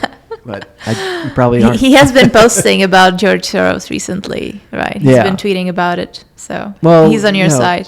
There's, I'm not like, of course there's problems. Elon, I don't agree with everything he does or anything, but he could be the bizarro George Soros. I mean, he could be the guy that kind of funds on the other side. And I'm not saying I want the opposite of George Soros. I just want, there are some things that I don't think he foresaw as being, and that's because he probably never went to San Francisco to actually check on what's happening. Well, he's not American. He gives away this money from like Hungary or wherever he is, the UK. But he might have meant well. I don't want to just jump to any conclusions. And he's also in his 90s, so I don't think... yeah, but his son's a nightmare. His son's going to take over. His son's an absolute nightmare. And, there needs to be people that are fighting back against that. And unfortunately, they have a lot of money, But it's been such a disaster that he may lose his ability, his political power. And people are not going to continue to vote for these kind of DAs, I don't think. But he's a genius. I mean, George Soros is a genius. No one would have ever thought you could have this much power by slipping in these DAs. I mean, that was a genius move. What Andrew Yang says is you just need $3 billion to improve our democracy. To run ballot initiatives and pass legislation like ranked choice voting or proportional representation. Yeah. Okay. Which would make the system fair. But no one wants to do it. Yeah, so. Well, I don't have $1 billion. We can do it through grassroots movement, building a movement, spreading information to people, like, releasing this podcast on our YouTube channel. Yeah. We just need to keep educating, keep spreading the word. So. No, it's true. It's possible. Yeah. Well, thank you so much for this conversation. Of course, that was great. Thank you. Got a lot of information, and hopefully we will be able to act upon it in the next few years. I hope so too. And listen, anything I can do to help. I mean, this is my skill. Unfortunately, This is what I was given. I know a lot about drug addiction and homelessness, and if that's how I can be the most useful version of myself, then that's what I'm going to do. So thank you for this opportunity. Thank you so much. Yeah, of course.